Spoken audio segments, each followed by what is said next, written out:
Chers auditeurs, mesdames et messieurs, bonjour. J'ai l'honneur et le plaisir de recevoir depuis Paris Karel Verheyken, vice-président du parti politique Solidarité et Progrès et directeur de la publication du journal Nouvelle Solidarité. Avec lui, nous allons faire le point sur la situation économique aux États-Unis et ses implications sur l'économie mondiale. Nous nous pencherons en particulier sur les causes profondes de la chute de la valeur du dollar et la panique des marchés internationaux quant à la solidité de la dette américaine. Et enfin, le recul important des prix de l'or et de l'argent et d'autres matériaux sensibles après leur sommet record de ces dernières semaines. Karel Verheyken, bonjour et merci d'avoir accepté de nous accorder cet entretien. Bonjour, c'est moi qui vous remercie. Merci beaucoup. Alors, Karel Verheyken, aujourd'hui, le renversement de la politique de taux d'intérêt zéro au Japon, et donc qui affecte gravement la politique du carry trade, le yen carry trade, avec toutes donc ces conséquences, s'accélère. Et ce mois-ci, le rendement des obligations d'État japonaises à 10 ans a dépassé les 2,3%, son plus haut niveau depuis 1997, c'est-à-dire la crise asiatique.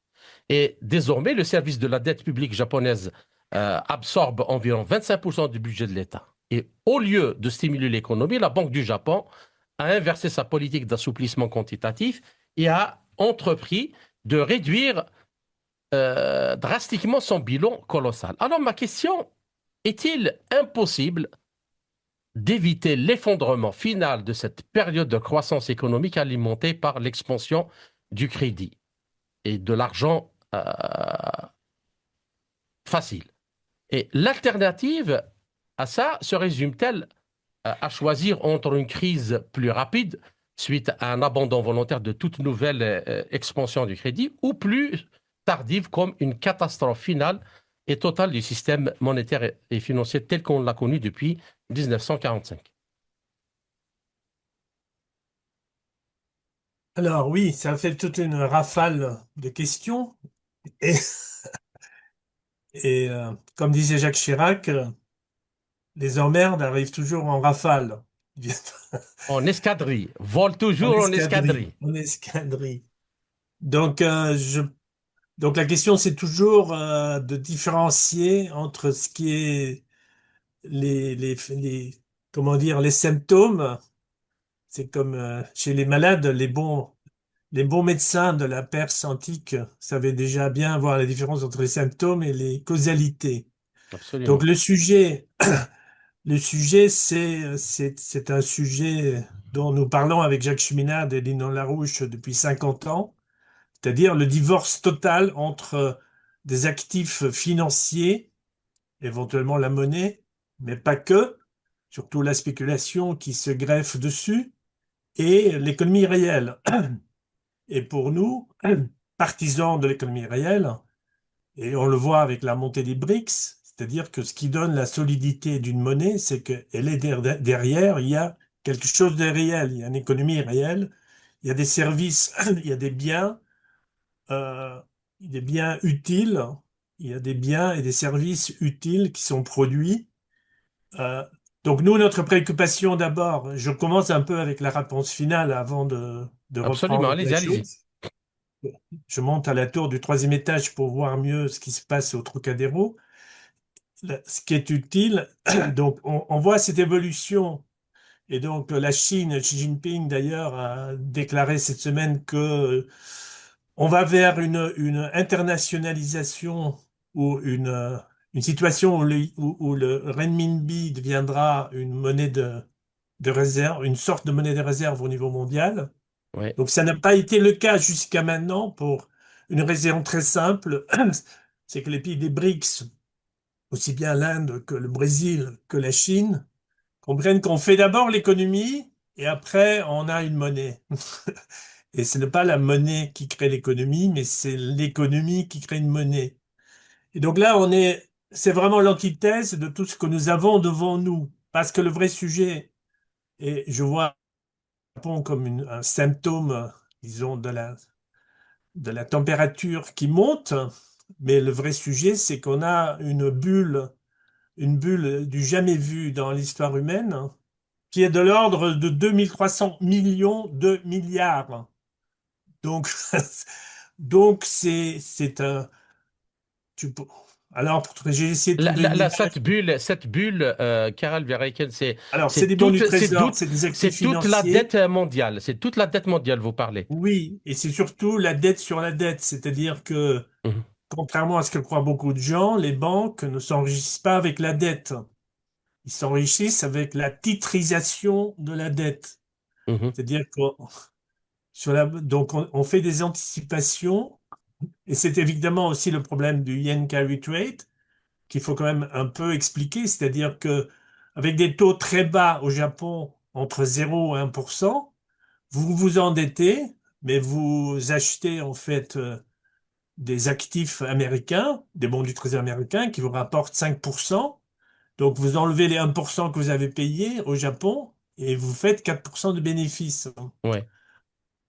Alors surtout que le Japon a connu des taux bas pendant des décennies. Donc, euh, donc il y a un 26 ans, deal, 26 ans, 27 ans. voilà, donc il y avait un deal, comme dans toutes les opérations mafieuses, ce sont des deals soi-disant gagnant-gagnant. C'est-à-dire qu'on a permis au Japon de faire ça, parce qu'en échange, évidemment, ils achetaient du bon des trésors américains. Quand il y avait une crise financière mondiale, les Japonais ont été les premiers à mettre la main à la poche, parce qu'évidemment, ils y gagnaient. C'est-à-dire qu'ils avaient des taux bas, donc ils pouvaient, en renflouant le système, en fait, ils se renflouaient surtout les poches eux-mêmes, hein. C'est-à-dire, c'était pas juste par souci de la stabilité financière mondiale. En tout cas, la question, c'est qu'aujourd'hui, effectivement, une espèce de tour Eiffel en chocolat. J'ai essayé de trouver dans mon imagination un peu folle une image qui convient. On a une tour on a une tour Eiffel en chocolat. C'est du fondant. Et donc, quand la température monte, à Absolument. un moment donné, Voilà. à un Tout moment donné, oui, c'est l'édifice. comme un château. Quand vous avez un château de cartes, c'est même pas le poids des cartes qui fait que le château s'effondre, mais c'est parce que quelqu'un, tout en bas du château, retire une carte qui est sur une position essentielle, et à ce moment-là, tout le château s'effondre. Alors, Mhm, le yen carry trade, donc, c'est un peu surévalué, on parle de trillions de dollars. Aujourd'hui, les estimations que j'ai vues, c'est 260, 260 milliards de dollars. Donc c'est, entre guillemets, relativement, c'est une somme énorme, mais pour le mhm, système financier mondial, c'est relativement peanuts de ce point de vue-là. ouais. Alors, la question, c'est, les Japonais vivent très mal, il y a eu un nouveau gouvernement, il y aura des nouvelles élections là dans la semaine qui vient pour que le Parti libéral-démocrate puisse avoir une majorité absolue. Et il y a la première ministre, en fait, a annoncé une suspension de 2 ans de la taxe de 8% sur les biens alimentaires parce que les Japonais vivaient très mal. Et donc, ça se met donc, évidemment, il y a un contexte géopolitique international où, en fait, les Européens ont un fort doute sur comment dire, sur le dollar en général, hein. Mhm, Vos spectateurs ont, par exemple, notamment, disons, c'est l'effet, ce que Frantz Fanon appelait l'effet boomerang des empires. mhm, D'accord? ouais. Vous faites une politique impériale à l'extérieur, à un moment donné, vous l'appliquez à l'intérieur. Donc, donc Trump actuellement, puisqu'on parle de la question du dollar, et il est entre le marteau et l'enclume. C'est-à-dire que s'il baisse parce que en finale, il y a une énorme déception, y compris dans les rangs de MAGA. Mhm, Les gens disent, je m'en fous, moi, je vais avec mon caddie au supermarché le samedi, avec les 100 dollars que je mettais d'habitude, aujourd'hui, j'achète 2 fois moins. Voilà. Donc, il y a eu des élections partielles là au Texas, où le candidat républicain a eu une perte de plus de 17%. Donc pour les midterms, pour les élections de mi-mandat qui s'annoncent, très mal pour Trump. Donc, c'est pour ça qu'il a chassé donc Powell de la Réserve fédérale, oui, oui. qui veut mettre Walsh à la place en disant, ben non, tu vas baisser les taux. D'accord? Mais si on baisse les taux américains, à ce moment-là, le yen carry trade, euh, donc, Justement, donc, donc, donc il y a un double, c'est pas juste une crise japonaise, c'est-à-dire on a ouais, ouais, ouais, c'est ce un qui se crise passe au systémique. Japon, parce que en réalité, les taux sur 40 ans au Japon maintenant sont à plus de 4%. D'accord? Justement, donc Tellement énorme. s'il baisse les taux et pour monétiser la dette américaine, est-ce que cela ne va pas justement inciter les investisseurs japonais à rapatrier leurs capitaux vers le Japon, comme vous disiez pour les taux à 40 ans, c'est 4%, à rapatrier leurs capitaux au Japon et à vendre, liquider complètement les bons du trésor qu'ils ont aux États-Unis? Bah, une hausse des taux, c'est toujours double, c'est-à-dire vous renchérissez les, disons, vous renchérissez les taux, mais en même temps, vous baissez la valeur. La valeur des obligations s'effondre. C'est Oui, mécanique. c'est Quand ça, le oui. taux augmente, la valeur des... donc ça se transforme en crack obligataire. Oui. Parce que donc les gens vont vendre les. Alors ça peut aller dans les deux sens parce que ils vont plus acheter des, des bons du trésor japonais, d'accord? Donc on a un crack obligataire au Japon et en même temps ils vont effectivement ils peuvent actuellement c'est vrai que le Japon est le plus grand avec 12 000 milliards de dollars. Le Japon est le 1200, premier, le plus important détenteur de bons du Trésor américain. 1200 milliards. Euh, non, non, c'est plus, je crois. Ah, 1200, oui. Oui. Oui. En tout cas, ils sont en première position devant En la plus, Chine, le oui, oui, Royaume-Uni et le oui. Luxembourg. Euh, effectivement, on a donc une espèce de crise en ciseaux. Vous avez la crise américaine déjà en tant que telle, qui va défavoriser le yen carry trade, puisque Trump va baisser les taux aux États-Unis en forçant. Et de l'autre côté, vous avez la crise japonaise elle-même. Donc vous avez deux crises qui se mettent en phase et qui peuvent créer un court-circuit entraînant tout le système. Mhm. Donc, donc ça, ça peut partir dans tous les sens. D'accord. Et donc, on risque de voir la bulle dollar et sa domination voler en éclats, exploser en plein vol, si la chose s'aggrave. Et si l'on rajoute aussi la vente des obligations américaines par la Chine, qui a liquidé, rappelons-le, au moins 800 milliards ces Oui, derniers. Hmm. oui. Donc c'est la troisième crise qui est la crédibilité, parce que à force de sanctions, à force d'application donc du principe de extraterritorialité américaine, en fait, il y a une grande partie du monde dollar qui ne vous voyez, parce que les sanctions, euh, aujourd'hui, c'est les GAFAM, en fait. C'est-à-dire que, que ça se met évidemment en phase. C'est-à-dire que si en Europe, il y a une prise de conscience que même si l'OTAN formellement existe encore, que quelque part, les États-Unis ne sont plus un allié. Et donc, par exemple, suite à l'affaire du Groenland, bah, actuellement, il y a un économiste de la Bundesbank qui a proposé que l'Allemagne ramène les stocks d'or. L'Allemagne est, après les États-Unis, le plus grand détenteur d'or physique qui est actuellement stocké aux États-Unis. Oui, Donc, il y a un économiste de la Bundesbank qui a dit, bah, vu le comportement, s'il y a un doute, si les États-Unis ne sont plus un allié, il est peut-être plus sage de ramener cet or en Europe. D'accord? pour éviter le Donc, scénario russe.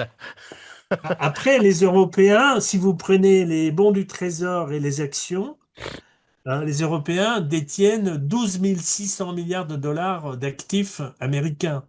Mhm. Et donc, s'ils étaient plus unis et s'ils commençaient à dire, Monsieur Trump, vous commencez à nous énerver un peu trop, peut-être on va rapatrier ce que nous avons chez nous.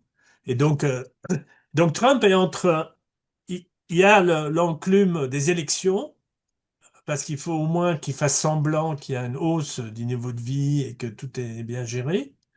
Donc il doit baisser les taux, mais s'il baisse les taux aussi, parce que sous Biden, il y a eu des lois énormes comme le Science and Chips Act.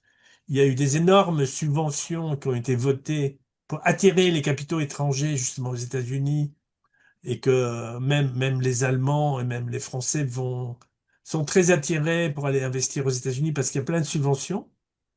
Tout ça, ça peut être rapidement terminé. Donc on aura ce qu'on appelle parfois l'effet baignoire. C'est-à-dire quand vous tirez le bouchon, bah, bah, l'eau quitte la baignoire. Donc le dollar va devenir cette baignoire et Monsieur Trump est en train d'arracher le bouchon. D'accord. Alors, si maintenant cette politique de remonter les taux au Japon se confirme et que elle s'accélère, il va y avoir comme un assèchement de liquidité dans le système et qui peut effectivement, si les choses se compliquent aux États-Unis, conduire à une implosion du système.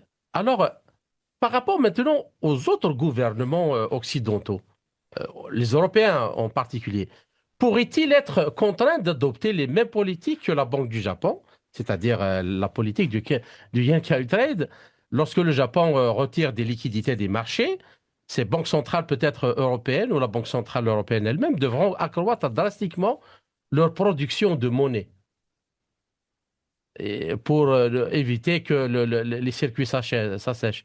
Et à terme, ce processus entraîne-t-il une accélération de l'inflation, voire une hyperinflation, dès lors que tous les gouvernements seront endettés et choisissant la facilité, accueilleront favorablement l'inflation, car elles leur permettent justement de se débarrasser des dettes grâce à une monnaie sans valeur. Est-ce que Je, l'Europe est en train pourrait aller dans ce scénario? je, je pense pas que c'est à l'ordre du jour. Je pense que l'Europe est soi-disant très fière qu'ils ont pu ramener l'inflation à un niveau acceptable, hein. Euh, évidemment, on n'a plus de, la boîte à outils est vide. C'est-à-dire, on a eu la crise grecque où on a fait d'abord le bail-out, donc ce sont les États qui ont renfloué les banques en faillite. Ça n'a pas suffi. On a fait le bail-in, on a commencé à confisquer là, L'argent les des... biens des gens, notamment des Chypriotes et des Grecs, pour renflouer les grandes banques, pas les États européens, mais pour renflouer les grandes banques européennes et surtout allemandes. Et après, on fait quoi? Après, on fait quoi? Ouais. Après, il n'y a plus rien. Et Mhm. quand l'Italie a failli plonger, bah, on a fait un grand emprunt européen et on a donné plein d'argent à l'Italie pour ne pas provoquer un crack systémique. Donc, euh, et maintenant, heureusement, diront certains financiers, il y a eu la menace de Poutine, parce que grâce à ça, on a pu convertir tout ce qu'on avait mis de côté pour la pandémie, qui est transformé pour l'économie de guerre. Ouais. Donc, et c'est là où je crains, si dans un scénario pessimiste, euh, je- tout cela me fait très très peur, parce que si vous étudiez l'histoire des années 30 et la façon dont il y a eu l'emballement de la machine de guerre, c'est que ça devient ça devient un train qui n'a plus de frein et qui est lancé, il est lancé, lancé, et à un moment donné, bon, à un moment donné, on va inventer une guerre pour survivre économiquement. Donc c'est là où le monde devient très dangereux. Donc cette crise n'est pas, il faut pas la penser dans un monde abstrait de valeurs financières et de Absolument, statistiques. absolument. C'est d'abord une crise où on sacrifie le niveau des populations à des prédateurs financiers.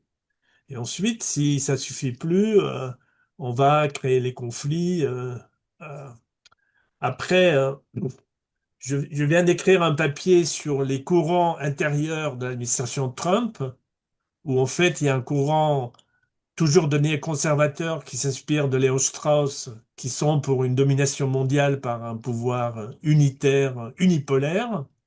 Et de l'autre côté, vous avez soi-disant réalistes, qui s'inspirent beaucoup plus de Carl Schmitt, d'un autre nazi, Ouais. et qui disent il faut baisser un peu la voilure.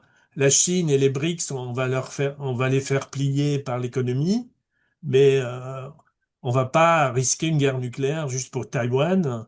Euh, et malheureusement, cette faction soi-disant réaliste, qui a été beaucoup incarnée par un monsieur qui s'appelle Michael Anton, qui était le directeur de du planning politique au département d'État. Ce monsieur, maintenant, il est parti. Donc, comme quand Trump a fait entrer Pompeo et Bolton, c'est-à-dire qu'il avait viré les éléments les plus réalistes pour amener les gens encore plus fous. Aujourd'hui, on est malheureusement un peu reparti sur la même trame où les réalistes sont au recul. Et effectivement, le fait que les marchés, disons par rapport aux frappes en Iran, qui évidemment augmentent une insécurité géopolitique majeure, parce que si une frappe sur l'Iran, probablement le détroit d'Ormuz sera bloqué et on aura une crise pétrolière et financière mondiale. Donc tous ces éléments, disons, c'est une volatilité géopolitique et financière absolument énorme. Et donc la question va être, est-ce que cette fin du yen carry trade, dans quelle mesure est-ce que ça va engendrer des faillites au Japon et aux États-Unis? Euh, et à ce moment-là, la question que vous posez sera posée. Que fait-on? Qui fait quoi? Et comment? Donc, pour moi, à l'intérieur du système, la boîte à outils est vide. D'accord. D'où l'importance d'envisager euh, la création, la convocation immédiate d'une grande conférence internationale où on fait le tri des dettes, une espèce de jubilé mondial des dettes, et on remet un reset du système financier mondial, où on met à la poubelle une grande partie des actifs financiers qui sont parasitaires et qui sont contre-productifs. Et il faut mieux le faire avant une guerre qu'après. Comme ça, on peut éviter la guerre elle-même. Il vaut Et à mieux ce moment-là, trier les actifs que trier les êtres humains. exact, exact. Et à ce moment-là, on peut redéfinir des bases d'entente euh, communes. La dernière fois, j'ai pu évoquer notamment le projet du tunnel sous le détroit de Bering Mhm. entre le continent américain et l'Eurasie, qui sont des choses, évidemment, en soi, c'est un symbole, mais ça peut être un premier pas vers un nouveau paradigme où, au lieu d'être dans les rivalités géopolitiques, on considère l'autre peut-être comme un compétiteur, mais comme un ennemi qu'on peut transformer en ami par la coopération mutuelle. Et parler de nouvelle architecture financière internationale et de sécurité mutuelle sans parler de cette réforme monétaire et financière n'est pas possible. Ouais. Donc, ce sont deux choses qui sont une et la même chose. Et c'est là où la France, ou des pays comme la Turquie, la France, ou d'autres, qui sont des puissances moyennes, dans la mesure qu'on vit la fin des blocs, ce sont des pays qui devraient se lever pour servir d'intermédiaires, de médiateurs pour la détente, l'entente et la coopération. Et donc, et c'est là D'accord. où, voilà. Alors, dans ce contexte-là, pour une dernière question, comment voyez-vous cette ruée vers l'or, le crack des prix de l'or, leur chute? Est-ce que c'est une question d'assèchement de liquidité à cause de l'arrêt de la politique du yen carry trade? Mais aussi parce que vous évoquez ce lien entre cette désintégration du système financier et monétaire, couplé donc à un affaiblissement de l'économie réelle et à la chute du niveau de vie, et puis les conflits qui émergent un peu partout. Le Groenland, les Caraïbes, l'Iran, la Libye. Est-ce que dans cette situation-là, est-ce que vous considérez que le bloc des BRICS est une chance pour la paix et le développement dans le monde? Et les pays, au moins les pays comme puissance intermédiaire, la France, l'Allemagne, la Turquie et tout, est-ce qu'il ne ferait pas mieux de s'arrimer justement à cette dynamique et laisser mourir le système occidental avec dignité, comment dire, entre guillemets. Non, tout d'abord, donc la chute que vous avez évoquée des prix des métaux, or, argent, platinium, etc., c'était la semaine dernière, c'était vendredi.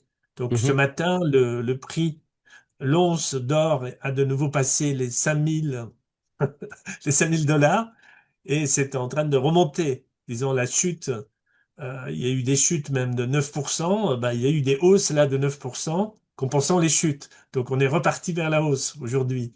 Euh, d'accord. donc, parce que, en fait, cette,